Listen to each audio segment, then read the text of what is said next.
Yes, Gunther was a true intellectual, a great semiotician.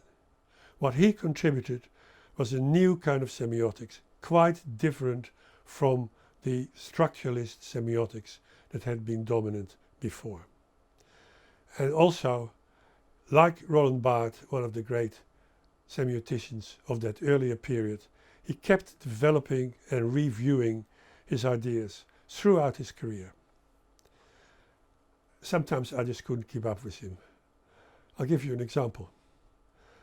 We had for years, studied the conventions, the principles that have been developed over time and that are used by all image makers. Suddenly, Gunther began to see images as each time new, a creative act. Conventions, he now said, were just limiting creativity and imposing conformity. I had difficulty with that initially, because I saw a lot of conformity wherever I looked. But Gunther did not budge. And in time I came to realize that he had again been ahead of me.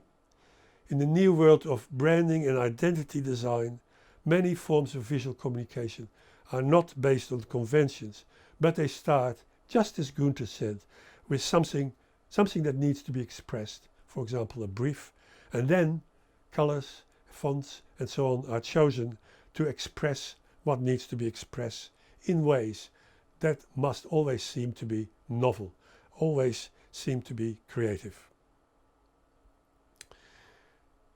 So finally there's yet another thing I learned from Gunther, and that was so important in our collaboration. For him, research, intellectual work should be fun. It should be convivial. So in the first stage of our collaboration, back in Sydney, we would go for an early morning swim and then have breakfast with pastries and freshly brewed coffee and talk. Later, in London, we would talk while walking through galleries, looking at paintings, sculptures, designed objects, and then we would retire to a cafe in one of London's parks and talk and talk. So I hope that when you use this book, that you can sense a little bit how it came out of this dialogue.